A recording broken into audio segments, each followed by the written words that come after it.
कि संसार छूट जाएगा, संसार का मोक्ष हो जाए, संसार हमारे जीवन में से निकल जाए, तो वो सबसे बड़ा हमारे लिए मोक्ष हो गया कि हम कृष्ण के ही बन गए।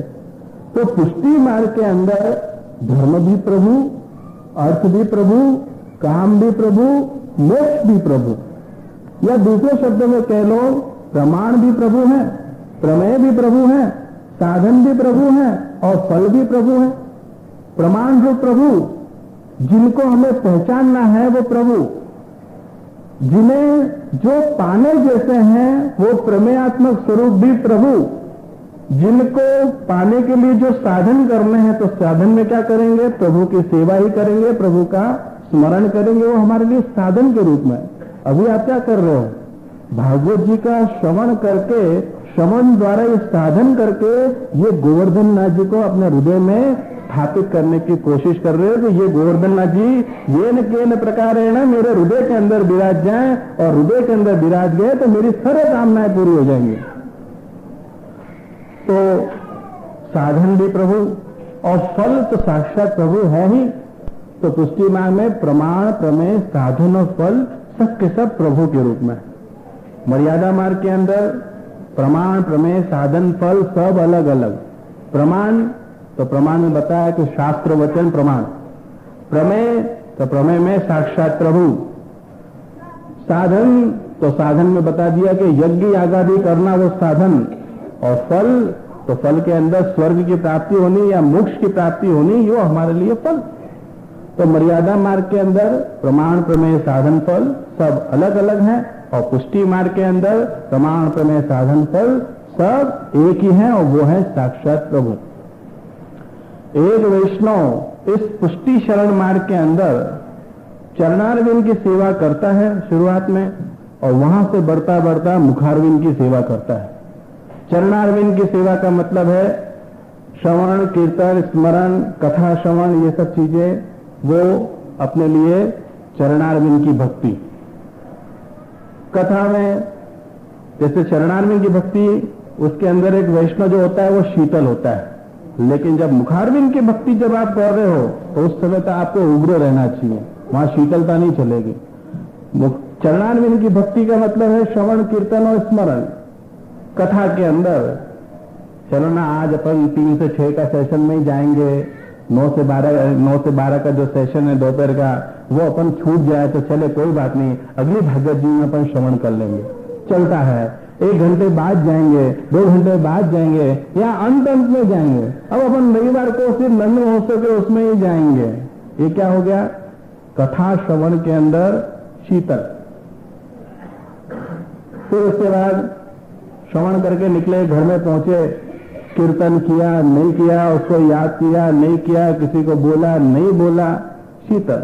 बस ठीक है, शांति से भाई सब समय मिलेगा तब हम स्मरण करेंगे, अभी उतावल मत करो, अभी तो 7 दिन तक हम इसको श्रवण करेंगे, तब उसके बाद थोड़ी सी हम थकान उतारेंगे, फिर उसके बाद थोड़ा सा हम स्मरण करेंगे हमारे जीवन के अंदर। तो श्रवण में, कीर्तन में, स्मरण के अंदर आप शीतल हो, शिथिलता से करते रहोगे चलेगा। लेकिन जब मुखारविंद की भक्ति कर रहे हो आप, साक्षात जो भी श्रवण किया उससे जो भाव उद्दीपित हुए, और जो सेवा कृति गुरु आज्ञा के हिसाब से आपने सेवा करने की शुरुआत करी, तो वहां पे आपकी शीतलता नहीं चलेगी। नहाने के बाद तुरंत अग्नि जलनी चाहिए और अन्न पकना शुरू हो जाना चाहिए, और उसमें फिर ये सब सोचने की जरूरत नहीं है कि आज क्या बनाना है और क्या नहीं बनाना है, सब तैयार रहता है। नहाते नहाते सोच लो क्या आपको, क्या ठाकुर जी को भोग बनना है, क्या सामग्री सिद्ध करनी है, और झटपट अपने सामग्री सिद्ध करिए और झटपट ठाकुर जी की सेवा में जुड़े। तो ये हो गई मुखारविंद की सेवा। लेकिन आज की दशा बहुत गड़बड़ है। आजकल मुखारविंद की सेवा के अंदर भी बड़े ही गड़बड़ वाले कार्यक्रम चल रहे हैं। क्या चल रहा है पता है, जब से कोर्डलेस फोन और सेल्यूलर फोन आ गए, तो सेवा के बाजू में सेल्यूलर फोन और कोर्डलेस फोन रखा हुआ होता है। बातें करते जाएंगे और सेवा भी करते जाएंगे, है उसका भी आनंद लेना है और उसका भी आनंद लेना है। दोनों हाथ में लड्डू रखते हैं, तो दोनों हाथ में लड्डू कैसे होंगे? दोनों हाथ में लड्डू तो केवल ठाकुर जी के हाथ में रह सकते हैं, अपने हाथ में कैसे रहेंगे? तो अपने यहां पर धर्म, अर्थ, काम और मोक्ष, ये चारों ही पुरुषार्थ जो है वो सारे के सारे प्रभु के संग जोड़े। हमारे लिए धर्म, अर्थ, काम और मोक्ष सभी प्रभु के रूप में है, इसके अलावा दूसरा कुछ नहीं है। तो हम अब पहले श्लोक के अंदर प्रवेश करें। पहले श्लोक का हम सादा अर्थ देखेंगे। पुस्तक लाए हो? बहुत कम। कल से यदि लाए नहीं हो तो साड़ी के छेड़े में गांठ मार के रख लो और उसको याद रख के लेके आएंगे। एक एक शब्द का एक सादा अर्थ अपन देख लें। पहला श्लोक है, उसमें है पहला शब्द सर्वदा। सर्वदा, सर्वदा का मतलब क्या है? हमेशा, प्रतिक्षण, कायम। ये सर्वदा शब्द का अर्थ हुआ। सर्वभावेन, सर्वभावेन भक्ति वर्धिनी ग्रंथ के अंदर बहुत सारे भाव मैंने आपको बताए। कौन कौन से भाव बताए वो अपन फिर से याद कर लेंगे। सर्वभाव का मतलब है अनेक प्रकार के भाव बताएंगे। 7 प्रकार के भाव हैं इसके अंदर, वो मैं आपको विशेष रूप से बताऊंगा। सर्वभावेन यानी कि अनेक प्रकार के भावों से युक्त होकर भजनियों, भजनियों का मतलब है सेवा। ये भजन शब्द का मतलब यहाँ पे सेवा लेना है।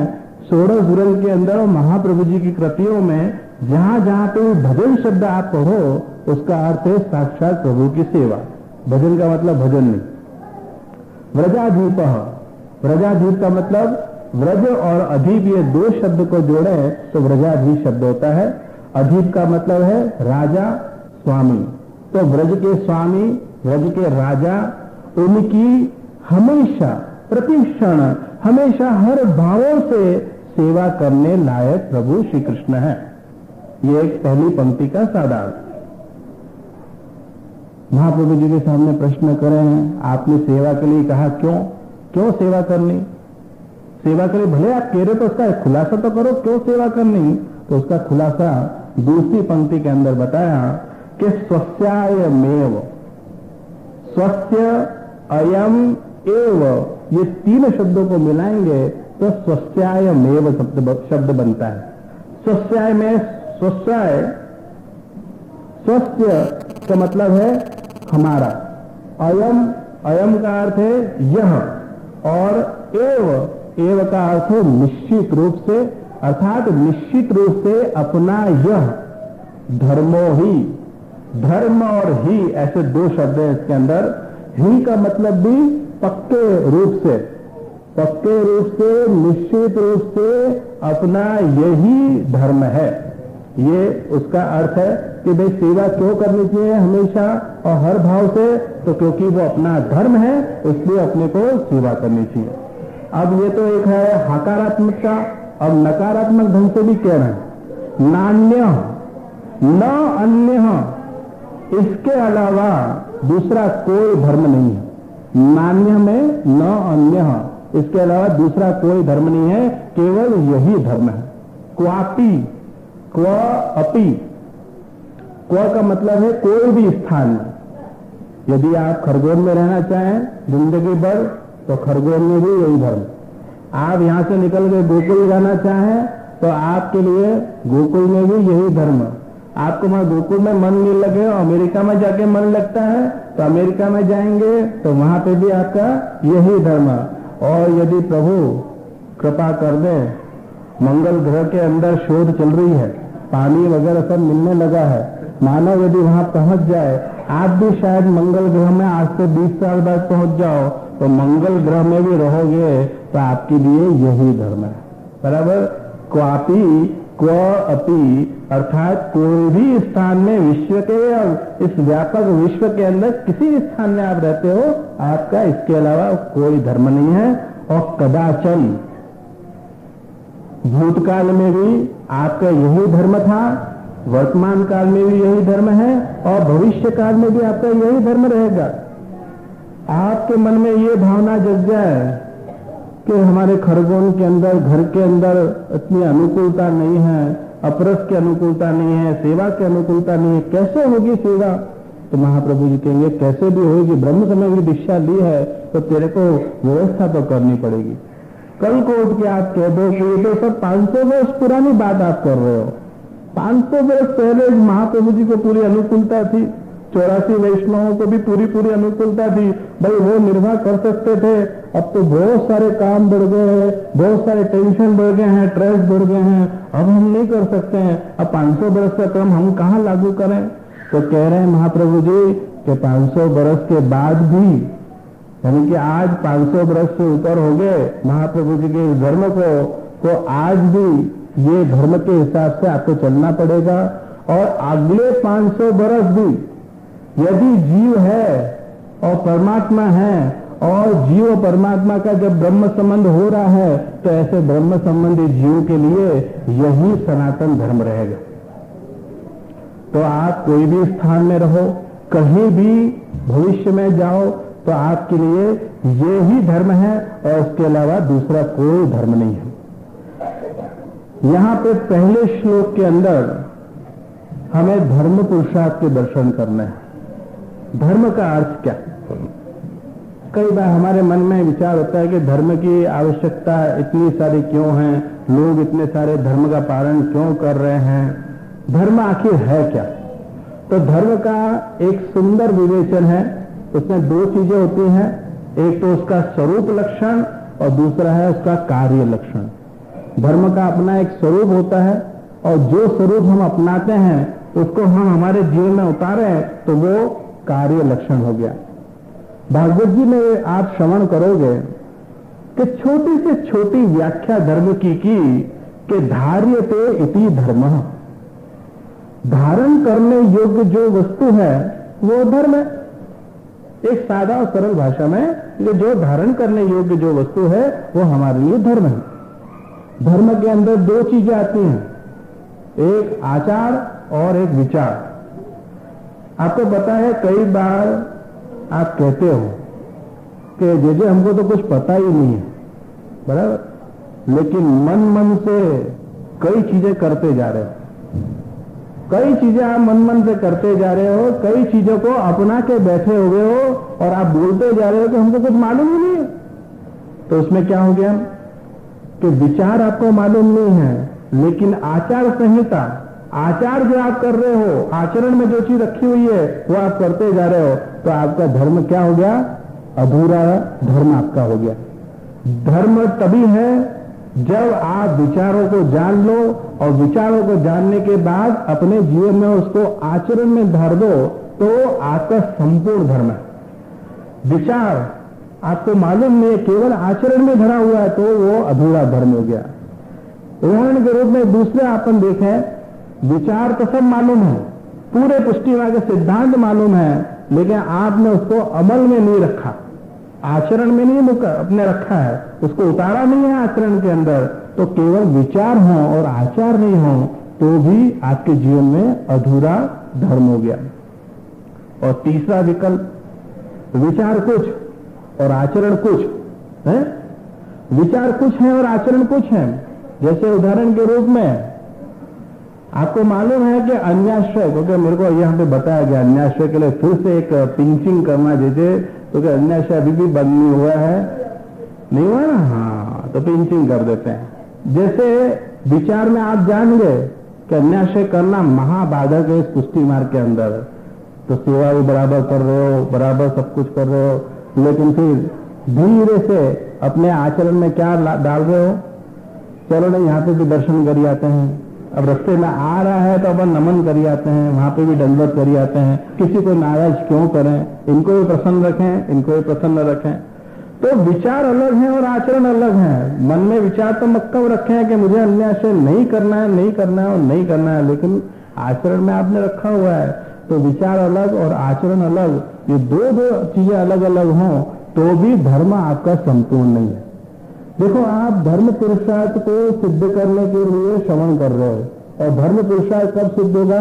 तो जब आपके विचार और आचार दोनों एक मिले, तब आपको उसके अंदर सफलता मिलेगी।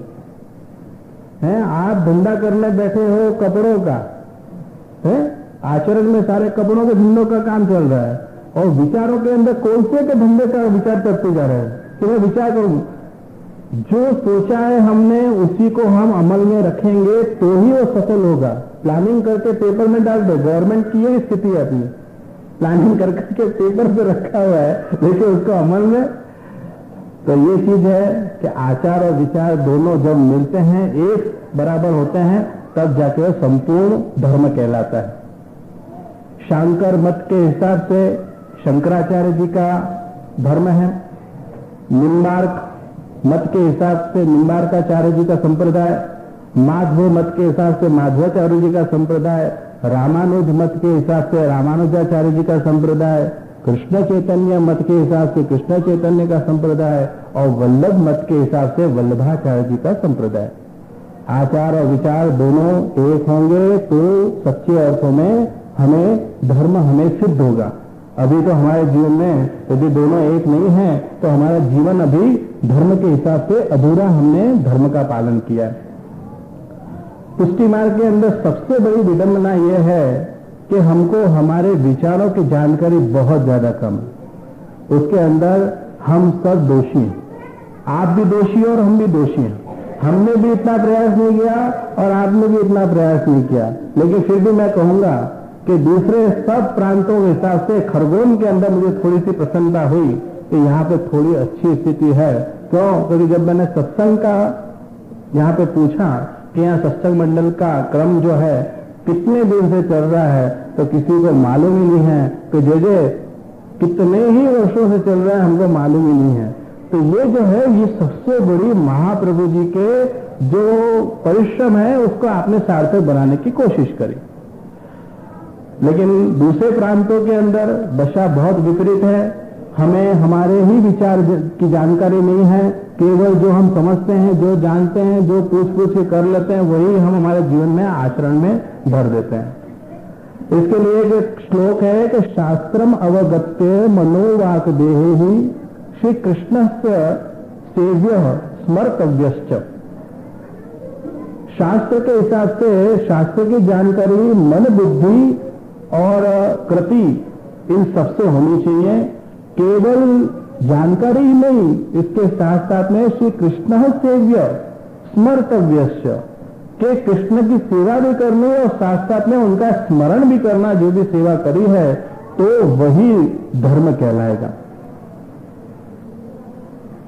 अपने पुष्टि मार्ग के अंदर मैंने तो हर घर के अंदर झांक के नहीं देखा है, लेकिन सर्वत्र यही चीज शायद आप और मैं अनुभव करते हैं कि अपने यहाँ पे अपने ही फैमिली के अंदर, परिवार के अंदर दो विभाग है, या यूं कह लो जनरेशन गैप।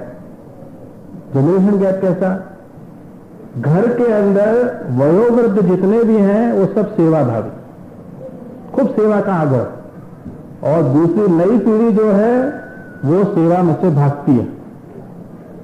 एक है सेवा करने वाली है, दूसरी है सेवा में से भागने वाली है। दोनों में टकराव होता रहता है। एक कहता है सेवा कर और दूसरा कहता है कि हमको सेवा का आग्रह मत कराओ। तो यहां पे क्या होता है पता है? सबसे ज्यादा पुष्टि मार्ग के अंदर नए विचारकों ने इसका लाभ लिया। नए विचारक जितने जितने आए, नए नए पंथ निकले, जितने जितने संप्रदाय अमुक निकले हैं, ऐसे नए नए, उन्होंने बारीकी से अध्ययन किया। सभी धर्मों के अध्ययन करने के बाद नतीजे पे ये पहुंचे कि पुष्टि मार्ग के अंदर पुष्टि वैष्णव के ऊपर मार मारनी बराबर जरूरी है। क्यों? क्योंकि यहां पे थोड़ा कमजोर पक्ष है, क्योंकि यहां दो पक्ष हैं और अपने को छोटी जो जनरेशन है उसको अपन खींच लें अपनी ओर, खींचेंगे अपनी ओर तो अपने ही वो जीव हमेशा के लिए बन जाएंगे। तो ये सबसे बड़ा कारण कि हमारे अंदर विचार की जानकारी कम होने से हम हमारी जनरेशन, आने वाली नई जनरेशन को हम बचा नहीं पा रहे हैं, उनकी रक्षा नहीं कर पा रहे हैं। इसलिए चाहूंगा कि आप खुद अपने आप को भी तैयार करें, अपने विचार अपने आप जान लें और उसके साथ साथ उन नई जनरेशन को भी देने की कोशिश करें, जिससे हम हमारे ही परिवार की रक्षा बराबर कर सकें। शुद्धाद्वैत ब्रह्मवाद ये अपना विचार है। पुष्टि मार्ग का विचार जो है शुद्धाद्वैत ब्रह्मवाद, ये वेदांत पुष्टि मार्ग का। कोई भी तत्व ज्ञान के बिना कोई विचार का मतलब है तत्व ज्ञान। हर धर्म का अपना एक तत्व ज्ञान होता है जिसको अपन फिलॉसफी कहते हैं। फॉरेन के अंदर उसको फिलॉसफी कहते हैं और भारत के अंदर उसको दर्शन कहते हैं, बराबर। तो ये दर्शन शास्त्र की जानकारी होनी जरूरी है। फिर से कहूंगा, धर्म पुरुषार्थ को अपन को सिद्ध करना है, सबसे पहले पुरुषार्थ को सिद्ध करना है और हम धर्म शब्द को जानने की कोशिश कर रहे हैं कि हमने सच्चे अर्थ में धर्म को अपनाया तो कितना अपनाया, केवल आचरण में ही रखा है कि उसके तत्व ज्ञान को भी हम जानते हैं। पुष्टि मार्ग के तत्व ज्ञान को जानने के लिए आपको शुद्धाद्वैत ब्रह्मवाद पढ़ना पड़ेगा, तब जाके आपके धर्म संपूर्ण कहलाएंगे। शुद्धाद्वैत ब्रह्मवाद महाप्रभु जी ने इसको कहां पे उसका दर्शन कराया? ब्रह्म सूत्र के ऊपर श्री महाप्रभु जी ने अणुभाष्य की रचना करी। उसके अंदर 6 विषयों के ऊपर दर्शन कराए। एक है ब्रह्म, दूसरा है अक्षर ब्रह्म, तीसरा है जगत, चौथा है जीव, पांचवा है संसार और छठा है माया। सबसे पहले ब्रह्म। महाप्रभु जी क्या कह रहे हैं ब्रह्म के लिए? महाप्रभु जी ब्रह्म के लिए कह रहे हैं कि ब्रह्म जो है वो एकदम शुद्ध है और ब्रह्म सत्य है। ब्रह्म शुद्ध है और ब्रह्म सत्य है। और ब्रह्म के अंदर दोनों चीजें हैं, ब्रह्म साकार भी है और निराकार भी है, सगुण भी है, निर्गुण भी है, सधर्मक भी है और निर्धर्मक भी है। प्रभु सब बन सकते हैं। जैसे आप फ्रीज के अंदर बर्फ के टुकड़े को डाल देते हो, आइस क्यूब उसको डाल दिया, सघन साकार के रूप में है ना, उसको आप बाहर निकाल दो तो वो तरल बनता हुआ निकल जाएगा, वो निराकार हो जाएगा। तो जब बर्फ का टुकड़ा जब एक बार सघन साकार बन सकता है और निराकार भी बन सकता है, तो हमारे प्रभु भी सघन साकार बन सकते हैं और निराकार भी बन सकते हैं। तो प्रभु जो है, प्रभु को हर चीज बनने की शक्ति है। जिस गोवर्धन नाथ जी के स्वरूप के आप दर्शन अभी भागवत जी के अंदर कर रहे हो, उनमें हर चीज बनने की शक्ति है। उसका आज ही अपन ने श्रवण किया कि प्रभु की आयुष्य बढ़ती जा रही है, लेकिन कोई दाढ़ी मूछ नहीं आ रही है। हमारी तो दाढ़ी मूछ आ रही है, लेकिन प्रभु की दाढ़ी मूछ नहीं आ रही है। नहीं, ठाकुर जी में कोई विकार नहीं है, प्रभु शुद्ध है और प्रभु जो है वो सत्य है। ब्रह्म जो है वो कहां रहते हैं? तो उनका निवास स्थान बताया अक्षर ब्रह्म। अक्षर ब्रह्म में से जगत की उत्पत्ति हुई। अब यहां पे अपन थोड़ी तुलनात्मक, देखो ये फिलोसॉफिकल भाषा है और हो सकता है आपको लगेगा समझ में आए भी नहीं भी आए, लेकिन ये सारे शब्द थोड़े कान में जाने जरूरी है। क्यों? क्योंकि आज जब आप सुनोगे ना ये सारे शब्द, पुष्टि मार्गीय वेदांतों के शब्द कान में जाएंगे ना, भविष्य में कभी यही शब्दों को दोहराया जाएगा कभी कहीं पे भी, तो आपको लगेगा कि हाँ हमने कहीं पे ये बात सुनी तो है। देखो भागवत जी के अंदर भी कुछ याद नहीं है। अभी आप 9 से 12 और 3 से 6 बराबर दोनों सेशन में बराबर श्रवण करने बैठे हो। अभी मैं एक एक करके खड़ा करके पूछूं आपसे क्या क्या श्रवण किया, जरा मोटे मोटा शब्द बता दो तो आप घबरा जाओगे। लेकिन भागवत जी के श्रवण करते समय आप क्या करते हो? बार बार में माथा हिलाते हो। क्या हिलाते हो माथा? इसलिए माथा हिलाते हो क्योंकि आप हर साल भागवत जी का श्रवण करते हो और हर साल ये चरित्र के दर्शन करते हो और हर साल आपको लगता है हाँ भाई हाँ ये चरित्र तो हमने उस समय भी सुना था, उसके पहले भी सुना था और आज भी सुन रहे हैं और भविष्य में भी सुनेंगे। बोलो श्री वल्लभादि श्री गोसाई जी परम दयाल। श्री कृष्ण शरणं मम, श्री कृष्ण शरणं मम, श्री कृष्ण शरणं मम। बोलो श्री कृष्ण शरणं मम।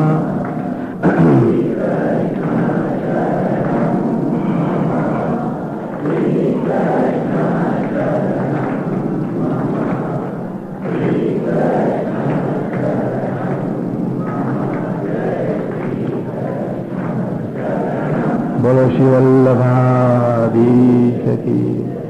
तो अक्षर ब्रह्म में से जगत की उत्पत्ति हुई।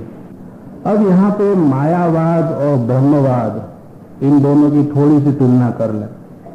मायावाद वाले उन्होंने क्या कहा कि ब्रह्म सत्य है और जगत जो है वो मिथ्या है। जगत क्या है? जो आप अपनी नरी नजरों से सब चीजों को देखते हो, ये खंबे को देख रहे हो, ये पंखे को देख रहे हो, आप मुझे देख रहे हो, माइक को देख रहे हो, लाइट को देख रहे हो, आकाश को, भूतल को, दुकानों को, मकानों को, सब चीज देख रहे हो, बराबर। पूरे भारत में और विश्व में जहां जहां पे आपकी नजर जाए वो सब जगत है अपने लिए। तो महाप्रभु जी का जो वाद है ब्रह्मवाद है, और ब्रह्मवाद के हिसाब से महाप्रभु जी ने क्या कहा कि ब्रह्म भी सत्य है और जगत जो है वो भी सत्य है। क्यों? क्योंकि महाप्रभु जी का जो ब्रह्मवाद है वो शुद्धाद्वैत ब्रह्मवाद है, शुद्ध अद्वैतवाद है। और मायावादियों का जो वाद है वो केवलाद्वैतवाद है, केवल एक ब्रह्म को ही सत्य माना और बाकी जो जगत है वो मिथ्या माना।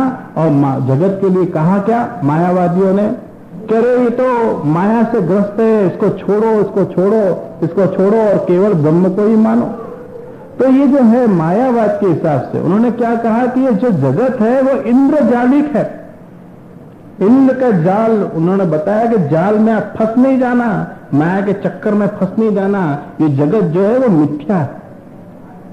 और फिर उसने उदाहरण ये दिया कि जैसे समुद्र के किनारे पे आप जाते हो और पूर्णिमा का दिन हो, चांदनी छिटकी हुई है और उसमें आप उस थोड़े से प्रकाश के अंदर जब आप समुद्र के सीप को देखते हो ना, तो उसको देख के आपको आभास क्या लगता है कि चांदी का टुकड़ा है, जबकि वो सीप होता है। उसको उठा के देखोगे तो आपको आभास लगेगा कि चांदी है, लेकिन चांदी नहीं असल में।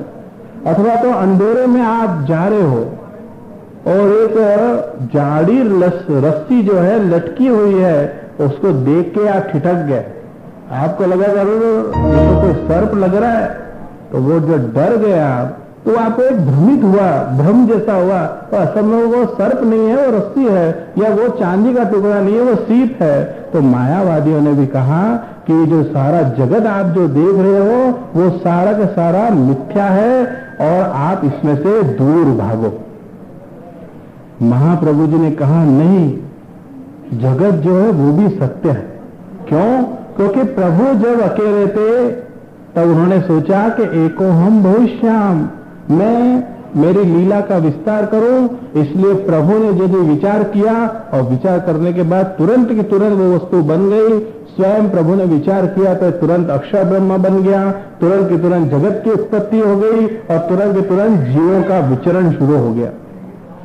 तो महाप्रभु जी यहाँ पे वेदों का उदाहरण दे रहे हैं। वेदों में उसका बहुत सुंदर उदाहरण दिया कि ब्रह्म में और जगत में कोई अंतर नहीं है। आप हर जगह, अपन कहते हैं ना, हर खंबे के अंदर, जैसे नरसिंह अवतार होगा तो खंबे के अंदर भी प्रहलाद जी ने कह दिया कि इसके अंदर भी ब्रह्म है, और उसको विश्वास नहीं हुआ, खंबे को तोड़ा तो ब्रह्म प्रकट हो गए।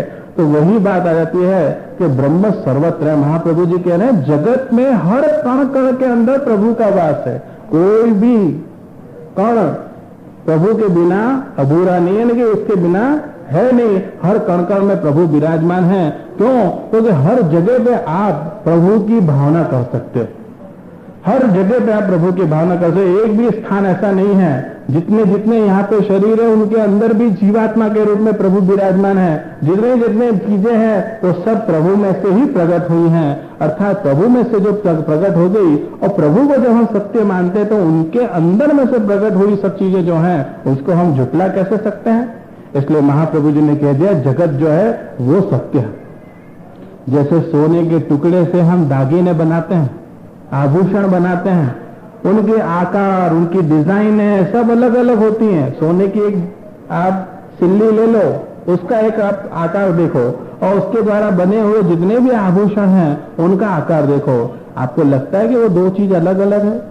सोने के आभूषण में भी सोना आपको मिलेगा, उसको फिर से पिघलाओ, सिल्ली बना दो तो फिर से आपको सिल्ली मिलेगी, और सिल्ली के अंदर भी आपको सोना मिलेगा।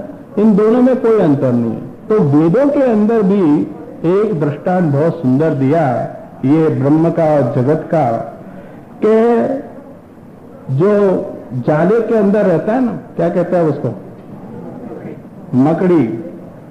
जाला अपने लार से वो बनाती है, बराबर, और लार से वो जो जाला बना देती है उस जाले के अंदर वो खुद भी रहती है, और जब उसको लगेगा कि भाई अब मेरे को नहीं रहना है तो जाले को वापस अंदर निगल लेती है। उसी तरह प्रभु ने अपने ही अंदर से जगत की उत्पत्ति करी, और जब तक प्रभु की इच्छा होगी इस जगत के अंदर विराजमान होंगे, और जब उनकी इच्छा नहीं होगी तो वो जगत को फिर से अपने अंदर समाविष्ट कर लेंगे, अर्थात प्रलय हो जाएगा और कलयुग का समाप्ति हो जाएगी। तो ये जो है कि जगत में और ब्रह्म के अंदर कोई अंतर नहीं है, यहाँ पे मायावाद और ब्रह्मवाद के अंदर भेद हो गया। महाप्रभु जी ने कह दिया कि जगत के अंदर आप रहो, गृहस्थ आश्रम स्वीकार करो और इस जगत को आप सत्य मानो। क्यों? क्योंकि जगत जो है साक्षात प्रभु का ही रूप है, हर स्थान में हर कण में प्रभु विराजमान। फिर चौथा आता है जीव। देखो ये वेदांत की बातें हैं, वेदांत की बातों का आप श्रवण कर रहे हो। जीव जो है यानी हमारे अंदर रहा हुआ जो जीव है वो भी असल में प्रभु का ही अंश रूप है, वो भी शुद्ध है, लेकिन प्रभु से अलग हो गया ना। प्रभु के अंदर सत चिद और आनंद तीनों चीजें हैं, लेकिन अपने में सद और चिद है लेकिन आनंद नहीं है। क्यों? क्योंकि प्रभु से अलग जैसे ही जीव हुआ आनंद अंश तिरोहित हो गया। अब वो आनंद अंश को फिर से प्राप्त करना है, तो फिर से प्राप्त कैसे होगा? तो आप उस धर्म का पालन करोगे और धर्म को पालन करते करते, जैसे आप पात्र शुद्ध होता है, नए पात्र का आप बर्तन की दुकान से लाओगे वो शुद्ध होता है, और खरगोन की मिट्टी के अंदर डाल दो और वो गंदा हो जाएगा तो उसको क्या करोगे? फेंक दोगे? उसको आप फिर से साफ कर सकते हो, उसको शुद्ध बना सकते हो, चमकीला बना सकते हो। उसके अंदर कचरा लग गया है, मिट्टी लग गई, इसलिए गंदा हो गया। उसी तरह जीव के अंदर भी दोष लग जाने से वो क्या हो गया? दोष वाला हो गया। उसको फिर से अपने को शुद्ध बनाना है और इसीलिए उसको फिर से प्रभु की ओर अग्रसर करना है, और प्रभु से भी फिर से वो मिल गया तो वो आनंद अंश फिर से उसको प्राप्त हो जाएगा। और फिर आपको ये अनुभव नहीं होगा कि आनंद नहीं है, आनंद नहीं है। क्यों आनंद नहीं है? क्योंकि प्रभु से अलग हो गए, इसलिए आनंद अंश तिरोहित हो गया। प्रभु से फिर से जुड़ जाओ तो आपको आनंद की प्राप्ति फिर से हो जाएगी। तो जीव जो है असल में शुद्ध है, लेकिन दोष के कारण अशुद्ध हुआ। उसको शुद्ध बनाने के लिए धर्म की प्रक्रिया, कि धर्म आप स्वीकार करो।